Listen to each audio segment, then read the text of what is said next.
안녕하세요. 드림 정류장 김희영입니다. 네, 오늘도 역시나 나의 성공 지도 가지고 왔습니다. 존 맥스웰의 나의 성공 지도. 인생도 성공도 여행이다. 우리 삶 자체가 여행이다라고 지난 시간에 말했고, 우리는 이 책을 통해서 성공을 찾아 떠나는 지금 멋진 여행을 하고 있는 중이죠. 네, 그래서 오늘은 제3장, 음,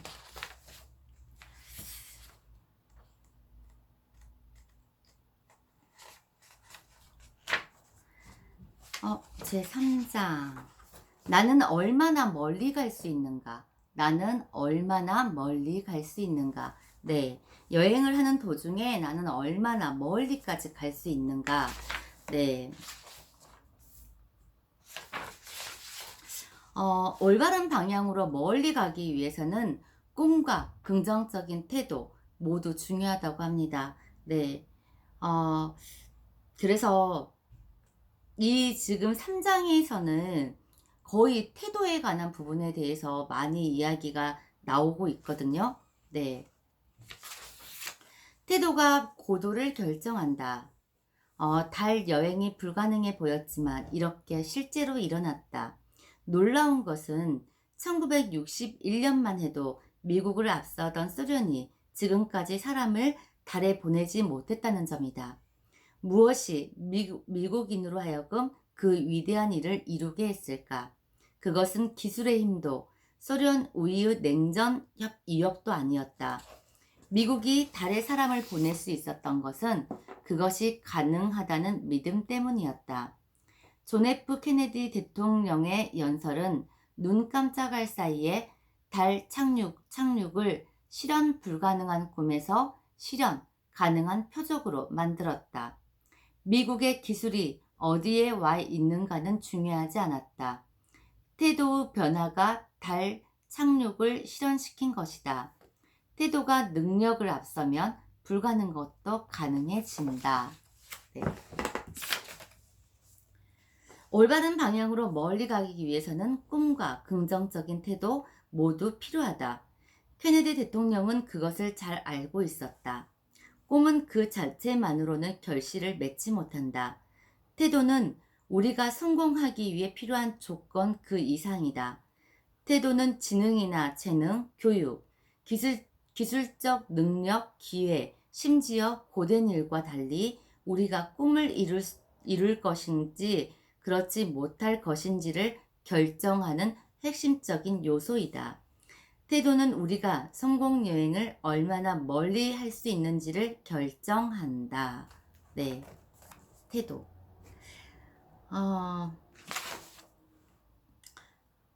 태도가 선택을 결정한다. 태도가 선택을 결정한다.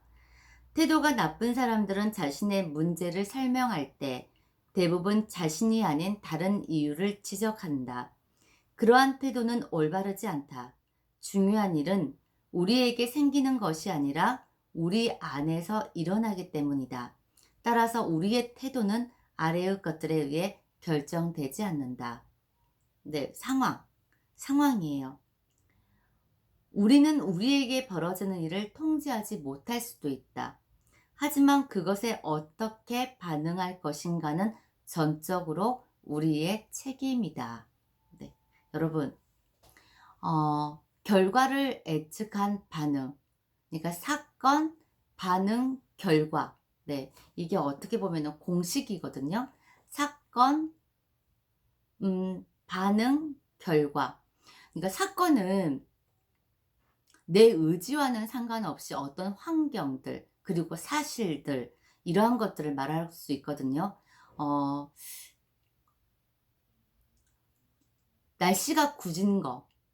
만약에 나는 영업적인 일을 해야 되기 때문에 밖에서 활동하는 사람이기 때문에 날씨가 좋으면 좋은데 비가 오거나 아니면 눈이 엄청나게 많이 오거나 그랬을 때 그 사건들은 내가 어떻게 바꿀 수가 없잖아요. 그런데 결과를 예측한 반응, 내 감정들, 이런 것들은 얼마든지 내가 조절할 수 있거든요. 비가 오니까 비가 와서 사무실에서 고객들에게 차라리 DM 작업을 한다든지, 아니면 고객들에게 전화 한 통을 더 한다든지, 아니면 내가 그동안 못했던 여러 가지 공부를 한다든지, 이렇게 해서 내 반응을 어떻게 하느냐에 따라서 결과는 완전히 달라지잖아요. 사실을 비가 오는 거는 내가 어떻게 할 수 없는데, 거기에 대고 계속 짜증만 내고 있고, 아, 영업을 오늘도 못 나가고 밖에 나가서 고객하고 약속을 했는데 비가 오고 눈이 오고 차가 막히고 이러니까 짜증나 죽겠어, 이러고 투덜투덜 거리고 아무것도 하지 않는다면 결과는 어떻게 될까요? 음, 어, 거기에 따라서 결과는 나타나겠죠. 그리고 내가 아침에 출근길에 교통사고가 났어, 접촉사고가. 그거는 또 이미 일어나 버린 일이잖아요. 어떻게 할 수가 없는 거잖아. 그렇다고 한다면 거기에 대한 반응. 네가 옳고 내가 옳고 이렇게 삿대질하면서 언성 높이면서 싸울 필요가 없잖아요, 사실. 자동차 보험 연락해서 뭐 신속하게 몸만 크게 다치지 않았더라면 그냥 거기서 처리하고, 지금은 출근해야 되니까 다시 연락을 드리겠습니다 하고 뭐 간다든지, 이러면 지각을 하지 않겠지만은 계속적으로 네가 오네 내가 오네 오르네 이러면서 계속 다투거나 아니면 짜증을 낸다든지 이렇게 한다면 어차피 또 지각은 해버리겠고, 이런 식으로 해서 내 결과를 예측한 반응만 잘 보인다고 한다면, 그런 감정 조절만 잘 여러분들께서 한다면, 음, 어떠한 결과가 좀 더 나은 결과를 낳을 수 있겠죠. 통제하지 못한 일도 있어요. 내가 정말 가난한 부모 밑에서 태어나는 거, 이것도 내가 어떻게 할 수 없는 거잖아요. 네. 그리고 또 내가 키가 작은 게 굉장히 불만이야. 사실 이런 것도 어떻게 할 수 없잖아요. 내 미모 어떻게 할 수 없잖아요. 근데 이런 것들을 계속 가슴에 그냥 불만만, 부정적인 것만 품고 산다면 결과 자체는 안 봐도 뻔해요. 근데 이런 것들을 조금 바꿔서, 나는 얼굴에 자신이 없지만, 미모에 자신이 없지만 나만의 개성을 가지고 조금 더 사람들한테 활발하게 더 긍정적인 태도로 가진다고 한다면 조금 사람들이 많이 좋아하게 될 것이고, 내 주위에는 그럼에도 불구하고 내 주위에 있는 내 성격 때문에 어 얼굴이 안 이쁘니까 마음이라도 예쁘게 써서 사람들을 끌어모으는 거. 네. 이런 것들, 이런 반응들, 한계가 있대요 또. 누구나 부족한 재능이나 돈, 기회 또는 불리한 외모 등으로 인해 한계에 직면한다. 따라서 우리는 한계를 인정하며 사는 방법을 배울 필요가 있다. 로버트 슐러가 말한 것처럼 한계가 우리를 멈춰 세우게 만들지 말고 우리를 인도하도록 만들어야 한다. 한계가 우리의 여행길을 안내하도록 해야지 방해하게 해서는 안 된다. 네. 한계. 내 재능이 이 정도밖에 안 되는데 어떡해. 그냥 그거를 인정하면서 내가 그냥 다른 거를 배우고 좀 더 나은 걸, 내 장점을 살리는 거, 이렇게 해야지. 거기에 그냥 한계에 부딪히면서 내가 지금 돈이 없어서 안 돼, 내가 지금 능력이 부족해서 안 돼, 이렇게 하면 안 된다는 태도라는 거죠. 네. 그리고 뭐 과거 있고 뭐 여러 가지 기타가 있는데 그거는 넘어가도 될 것 같고, 배경과 환경이 현재의 내 모습에 영향을 미쳤을 수는 있지만 앞으로 내가 어떤 사람이 될 것인가는 오직 내 책임이다.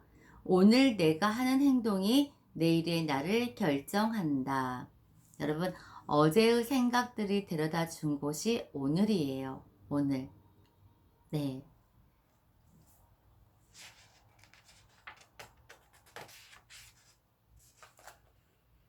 여기 이렇게 나와 있어요.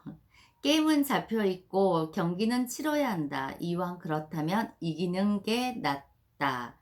이기는 게임을 하면 낫는 거죠. 이기는 게임을 합시다. 네.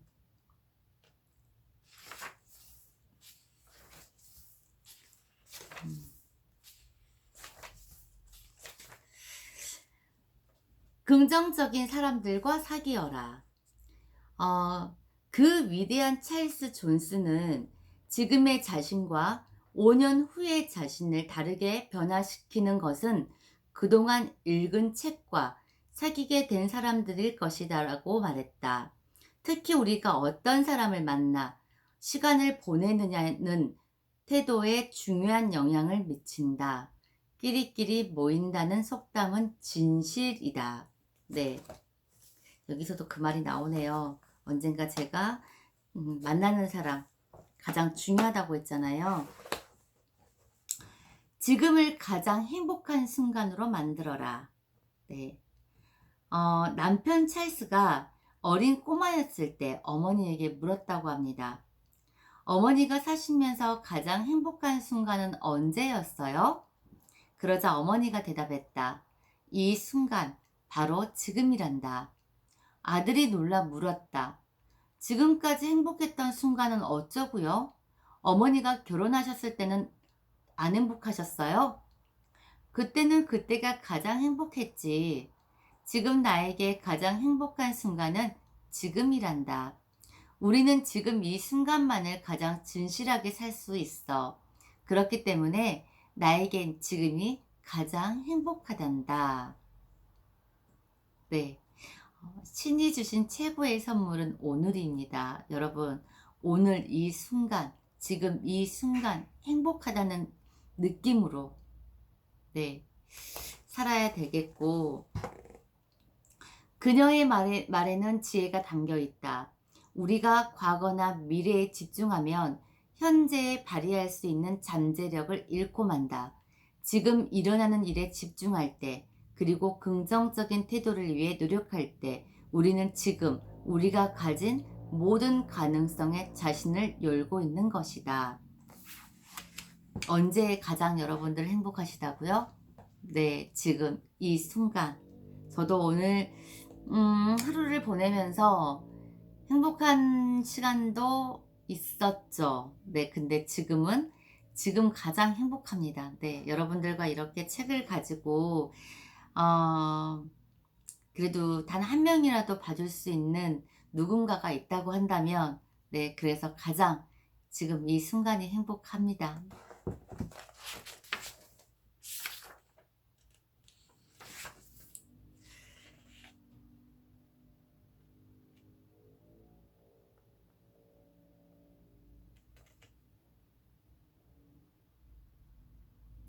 태도를 바꾸는 행동을 하라. 태도를 바꾸는 행동을 하라. 인생의 질과 성공 여행을 할 수 있는 기간은 우리의 태도에 따라 달라진다. 그리고 세상에서 인간만이 유일하게 태도를 긍정적으로 바꾸는 힘을 가지고 있다. 윌리엄 글래서 박사는 이렇게 단언한다. 태도를 바꾸고 싶은 사람은 행동부터 바꾸십시오.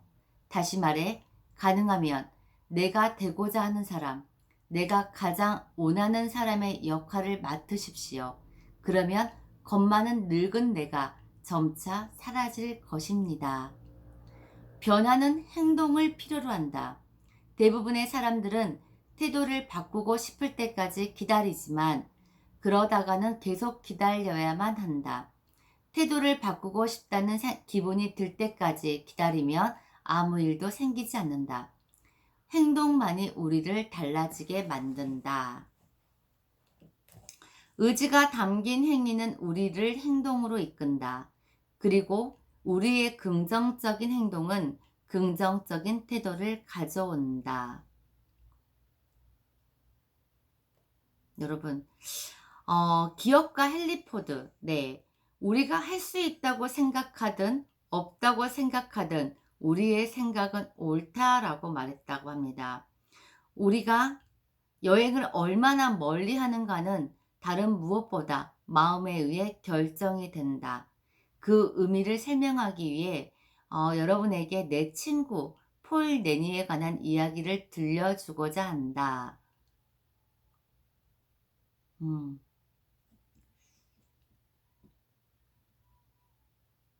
그러니까 이 폴의 이야기는 사람들이 인생을 거꾸로 산다고 생각을 했대요. 이분은 이제 그 헨리 포도 친구였는데 15년 이상, 15년 이상 알고 지낸 사이였대요.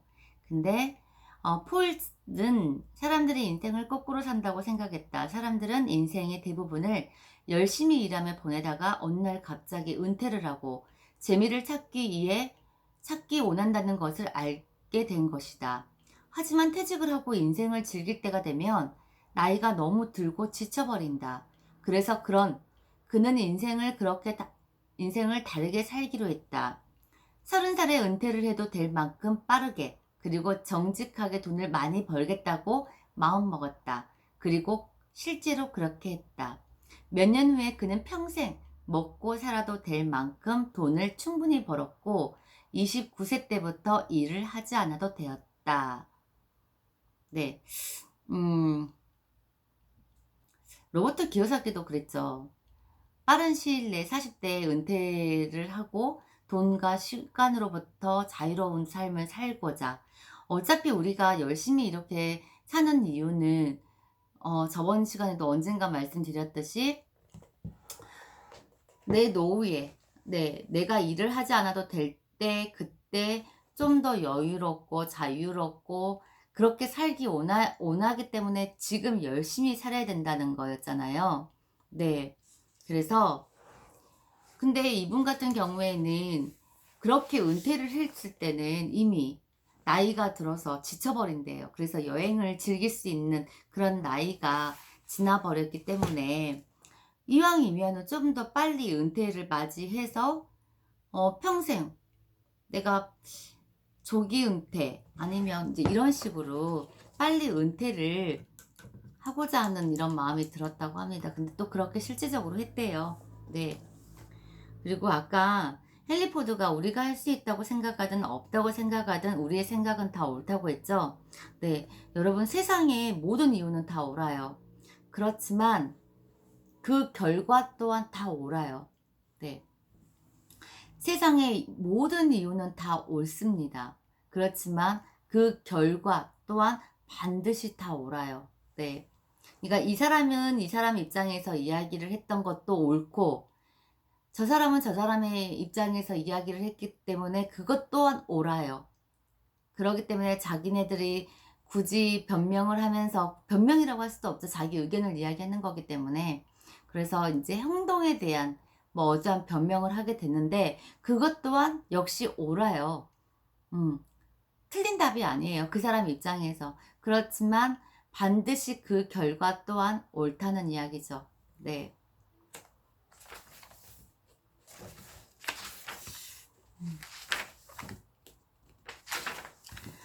제4장. 네. 여기서 그곳까지 어떻게 갈 것인가? 네. 제4장은 여기서 그곳까지 어떻게 갈 것인가? 네. 내가 원하는 곳을, 목적지를 정했는데, 거기까지 어떻게 갈 것인가? 네. 근데,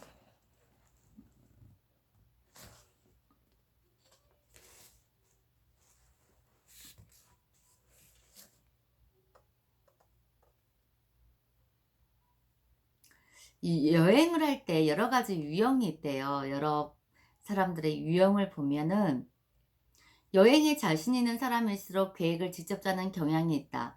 하지만 놀랍게도 인생 여행에 있어서 많은 사람들이 그렇지 않다. 대부분의 사람들은 인생보다 휴가 계획을 세울 때 더 많은 시간을 보낸다는 사실을 여러분은 알고 있는가? 네.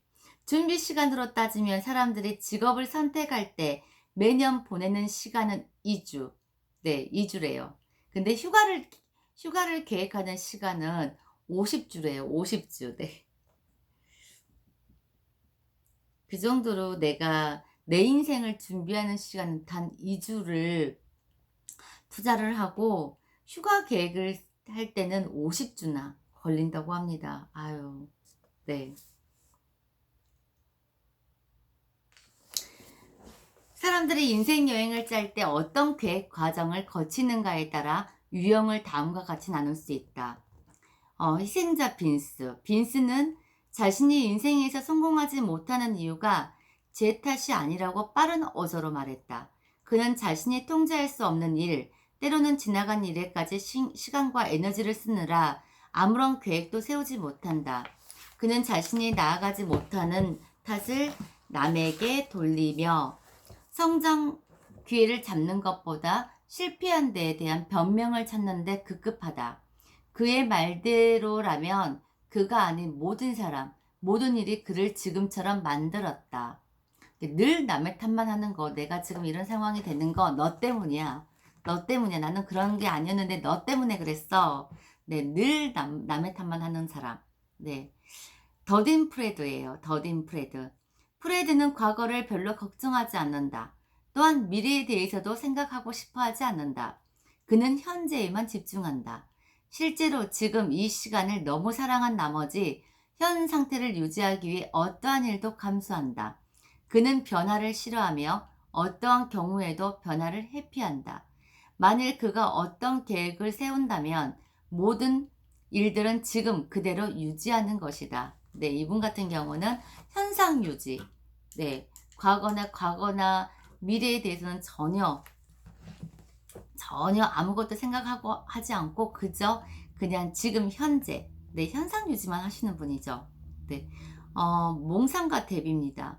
데비는 계획하는 것을 좋아한다. 그래서 계획을 세우는데 많은 시간을 보낸다.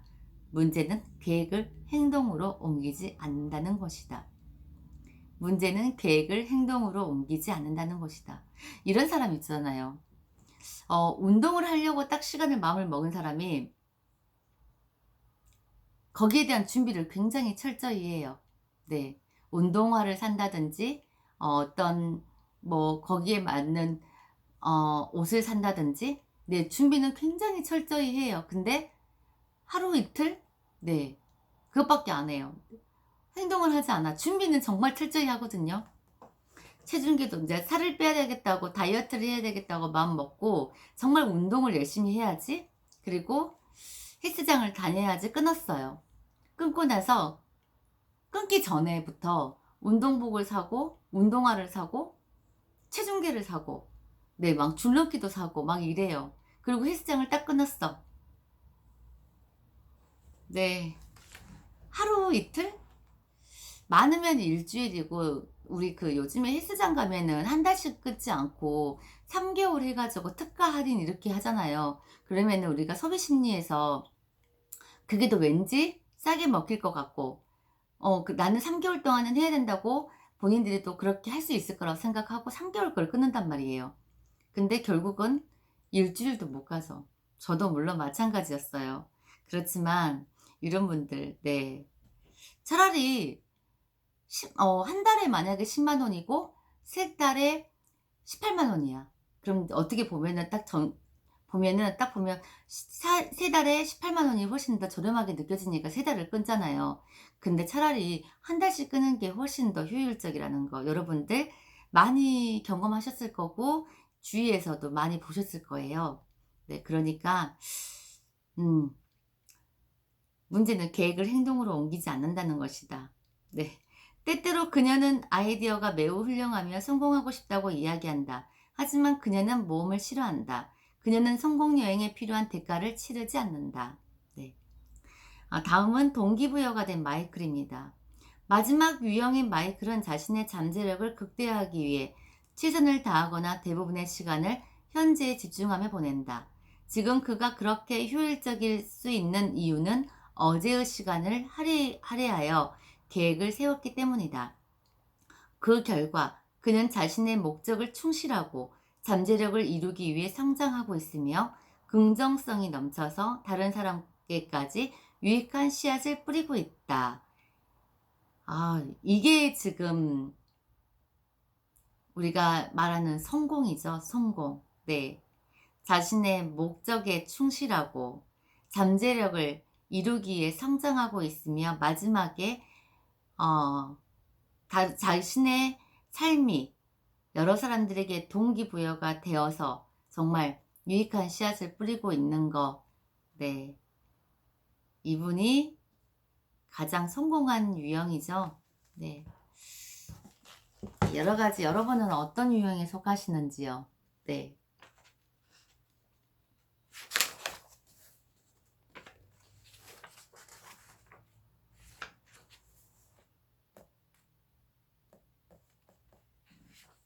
성공 여행을 떠날 때도 시카고에 갈 때처럼 세심한 주의가 필요하다. 여행하기 편리하게 작은 부분으로 세분화할 필요도 있다. 우리가 거쳐야 할 목표 지점은 여행 지도 위에 찍힌 점들과 같다. 각각의 목표는 다음 장소로 이어지고 우리가 올바른 방향으로 멀리 갈 수 있게 해준다.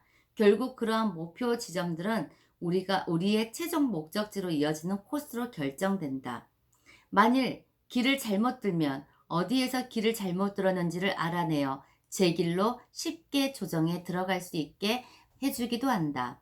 미리 계획을 세워 갈 방향을 알고 나면 올리버 웬들 홈즈 연방 대법원 판사가 처했던 상황을 피할 수 있다. 언젠가 누군가로부터 들은 이 이야기는 홈즈 대법원 판사가 기차 여행을 하면서 표를 잃어버려 생긴 일에 관한 것이다. 판사가 애를 태우며 표를 찾고 있을 때 철도 안내원이 옆에서 기다리며 서 있었다. 마침내 안내원이 판사에게 말했다. 판사님, 지금 표를 찾지 못하시면 나중에 철도청으로 보내주십시오. 우리는 판사님을 알고 있으며 믿으니까요. 그러자 그가 대답했다. 나는 표를 당신에게 줄 수 있느냐의 여부에는 관심이 없소. 내가 알고 싶은 것은 내가 어디로 가고 있는가요? 네. 목표는 우리가 어디를 향해 가고 있는지를 늘 알게 해준다는 점에서 이와 같은 문제를 해결해 준다. 목표가 있으면 자신이 채워야 할 인생 목적을 달성하고 꿈을 이룰 수 있다. 목표가 어떤 방식으로 그것을 가능케 하는지를 소개하면 다음과 같다.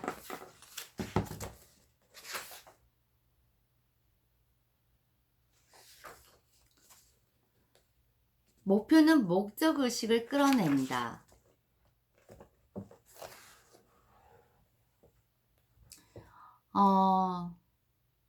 불행히도 방향 감각을 잃은 사람들이 줄지 않고 많아지는 것 같다. 대부분의 사람들이 인생의 목적도 없이 살고 있는 것을 보면 놀랍기도 하다. 50%의 사람들은 자신이 어디로 향하고 있는지 관심이 없다. 40%는 갈팡질팡하며 아무 방향으로 간다. 자신이 원하는 것을 알고 있는 사람은 10%뿐인데 그들조차 모두 올바른 방향으로 가고 있는 것은 아니다 라고 말했다.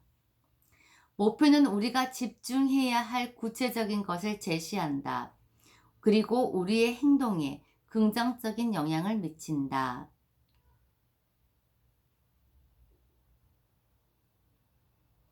목표는 동기부여를 한다. 기차는 처음 발동을 걸 때가 가장 움직이기가 힘들대요. 기차가 가만히 서 있으면 기관차 바퀴 밑에 1인치 크기의 나무 조각만 있어도 앞으로 나가지 못한다고 합니다. 하지만 기차가 일단 속력을 내기 시작하면 5피트 두께의 강철 콘크리트 벽으로 막아도 앞으로 나아간다고 해요. 네, 가성의 법칙입니다, 여러분. 여러분, 달리는 기관차에 시동을 끄지 마십시오. 네, 한참 제가 어떤 시너지 에너지를 받고 막 달리고 있는데 갑자기 시동을 딱 꺼버려. 그럼 다시 시동을 켜야 되잖아요. 그런데 그게 힘들다고요. 기차도 정말 그 속도로 달리고 있을 때는 강철 콘크리트 벽도 뚫을 수 있대요. 그지만 처음 그 시동을 킬 때는 정말 1인치 크기의 나무 조각만 있어도 움직이질 않는다고 합니다. 네, 여러분들 정말 지금 내가 뭔지 모르게 잘 하고 있고 굉장히 열정 넘치게 하고 있으신 분들 절대로 달리는 기관차에 시동을 끄지 마시고 쭉 나가셔야 돼요. 쭉. 네. 이게 가성의 법칙이에요. 그렇게 하다 보면은, 네. 너무 빠른 속도로 내 목표에 가 있죠.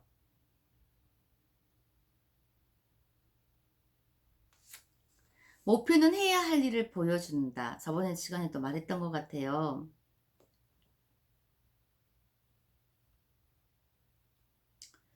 큰 꿈을 갖게 되면요, 여러분, 큰 목표가 생겨요. 그리고 일단 목표가 또 생기면 거기에 맞게끔 큰 계획을 하죠. 네. 그리고 그 계획에 맞춰서 우리는 구체적인 행동을 해요.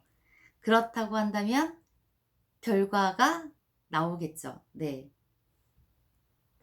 그래서 결론은 큰 꿈을 가져야 된대요. 큰 꿈. 네. 나만의 여행 지도 만들기, 여러분들의 지도 한번 만들어 보실래요? 네. 그러니까 우리의 인생은 또 이렇게 점들로 이어졌어요. 점. 네. 그러니까 내가 어떤 목표를 정하고 결정을 했어요. 그러면 아까 말씀하신 꿈을 가지면 목표가 정해지고 그 목표에 의해서 이제 점들이 생기죠. 어떤 구체적인 행동들. 이 점들이 이어지어서 결국은 내 꿈을 이룰 수 있다는 거. 네.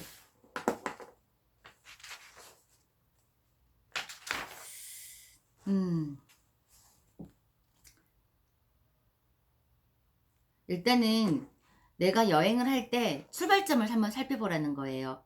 나는 얼마나 멀리 여행을 하는가?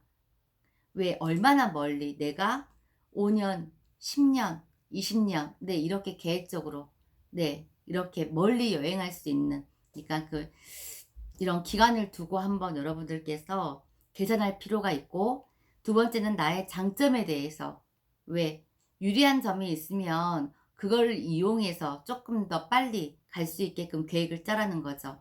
그리고 내가 극복해야 할 것은 무엇인가? 이것도 알아야죠. 나에게 불리한 점이 있다는 거. 그래서 불리한 점을, 장애물들을 치워야죠. 그리고 여행 비용은 얼마나 드는가? 네. 모든 여행에는 비용이 든다고 해요. 근데 그 비용은 시간과 에너지, 돈, 선택과 희생 또는 그 요소들의 배합에 따라 달라진다. 우리는 그러한 희생을 치를 것인가 말 것인가의 결정을 내려야 된다고 합니다. 그리고 자신의 목적을 분명히 하라. 네, 자신의 목적을 분명히 하라.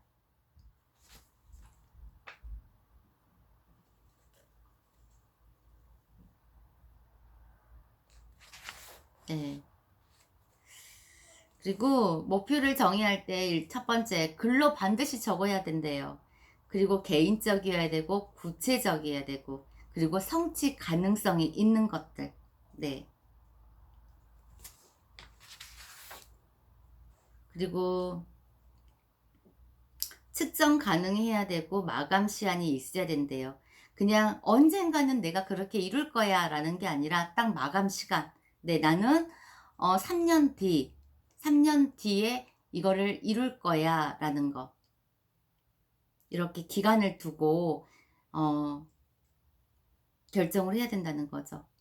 그리고 행동으로 옮겨라, 계획을 조정하라 하면서 계속적으로 내가 피드백을 하면서 잘하고 있는지, 만약에 아닌 길로 가고 있다고 한다면 좀 더 내가 어렵게 선택을 했다면 또 반드시 바꿔야죠. 네. 내가 서울을 가야 되는데 강주에서 서울을 가는 KTX를 타야 돼요. 근데 잘못 탔어요. 부산으로 가고 있는 차를 탔어. 그렇다고 한다면 내가 이왕 탔으니까 뭐 부산 가야지 라고 가는 사람 없잖아요. 중간에 내려서 다시 타야 되잖아요. 네. 그리고 성공을 축하하라. 네. 여러분들에게 내가 어느 정도의 목표에 조금씩 달성을 하게 되면요, 거기에 대한 대가는 반드시 해줘야 돼요. 네, 보상을 해줘야 되는 거죠. 내가 조그만한 거라도 나한테 그동안 정말 고생했고 정말 잘 해내고 너무 네가 뿌듯해 이런 식으로 하면서 어느 정도 보상, 네, 해줘야죠. 그래야 또 내가 이 어떤 나중에는 이런 또 보상을 또 받기 위해서 또 하죠. 이게 전적으로 내가 할 수 있는 거지만 남이 해 주는 게 아니라 나한테 주는 보상. 근데 이거는 내 개인적으로 내 자신이 하는 거겠지만은 그래도 굉장히 그거에 대한 뿌듯함이 있는 거죠. 네. 네, 오늘은 여기까지 하고 내일은 제 5장 해 드릴게요. 여러분, 오늘은 또 많은 시간이 돼 버렸는데 지루하지 않았으면 좋을 것 같고, 뻔한 이야기이긴 하지만은 여러분들께서 늘 알고 있는 이야기예요, 사실은. 그렇지만은 한 번 더 듣고 '아, 그래야 되겠다.'라고 짚었으면 좋겠어요. 네. 오늘도 여러분 잘 마무리 잘 하시고요. 네. 안녕히 계세요. 내일 뵐게요.